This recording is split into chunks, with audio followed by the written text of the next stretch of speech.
Good afternoon. So this is June the 9th. I'm doing a quick video of the drywall going in on our 2025 build. 2-bed, 2-bath. You can go back and look at some of the previous videos that I've made.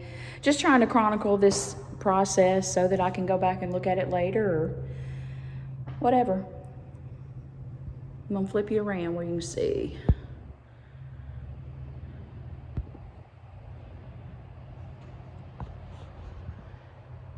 Okay, so here we've got the garage.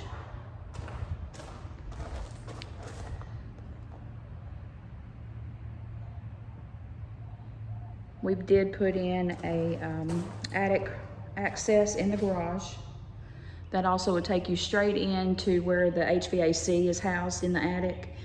And my husband laid down some boards up there, like ply boards, so we'd have access. And then we've got the electrical panel covered up.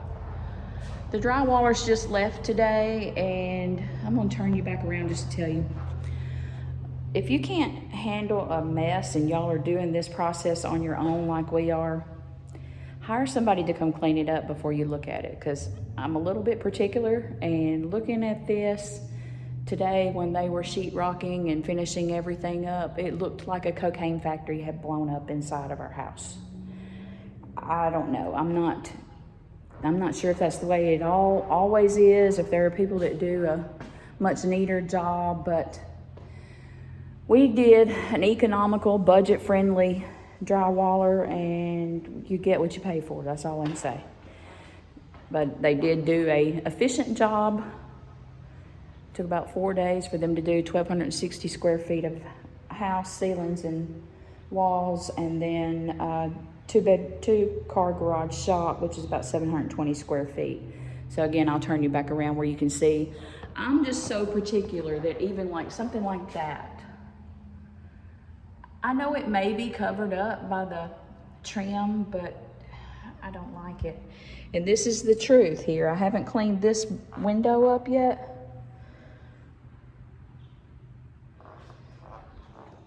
I'm not sure what my husband's gonna say when he comes home, but it's really, really, really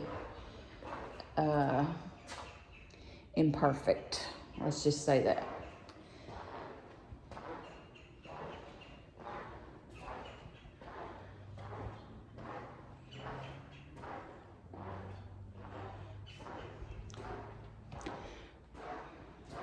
But it does give you a really good idea of what the rooms look like now. The rooms are, I don't have any electricity, but the rooms are nice and plentiful. I'm pleased with the size of everything. This is the utility room.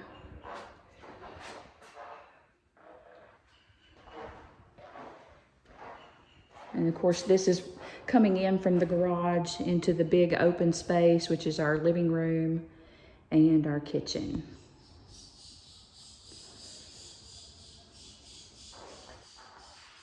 And then I'll turn right here, you can see the pantry room.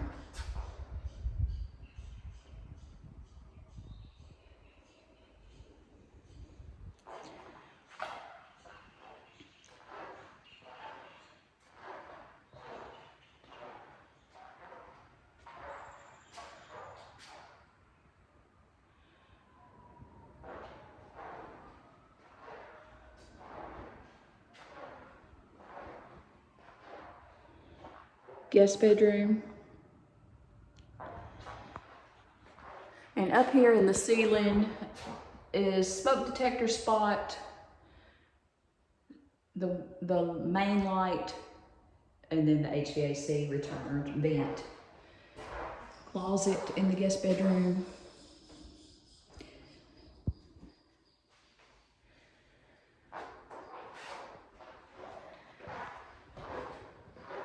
So one thing my husband did that I'll tell you is extremely important. If you put the recessed lights in, they have to be mapped out on a grid prior to the drywall going in, because it's two pieces. One piece is the electrical side of it, and the other piece is the exterior side of it that'll go on the outside of the drywall. So he had to go around with a grid, the floor plan, and map out where every one of those electrical outlets or panels are inside the sheetrock, so that prior to the sheetrock, he identified how far off the wall to go, and here's one. And then he'll make the circles. He bought a circle saw that's 6 inches. And that circle saw will give him the exact measurements he needs to cut out of the drywall. So even though this drywall's a mess, everything's dirty, we're still not finished with the drywall mess, because he'll have to go in and do all those cuts. And I think there's about 50 inside, 8 outside, and maybe another 12 or 16 inside the garage. So just an FYI on that. That was not something that I thought about. But we do have a good sealed house. I'm pleased with that. Turn you back around, you can see the main bedroom.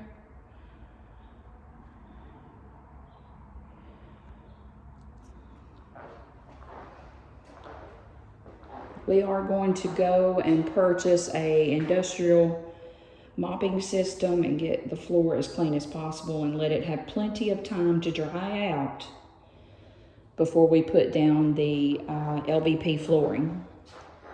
And again, we have very large his and her closets.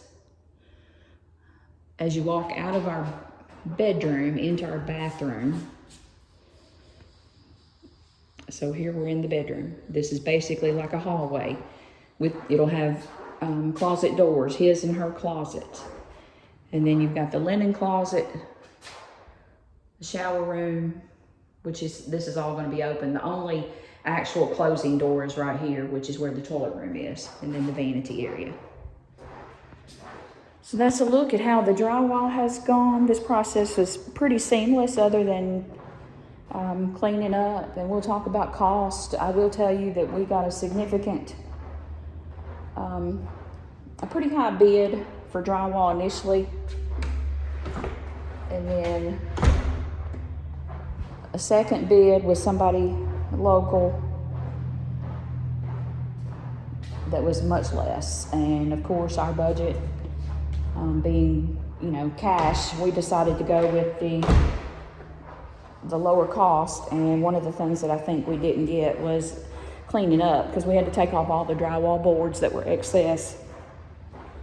But still, I mean, you can't justify the cost. When you know the difference, you can't justify the cost unless you really just can't stand to look at the mess. I can tell you that my husband has put in so much sweat equity into this house. It's crazy. And I'm really thankful for it.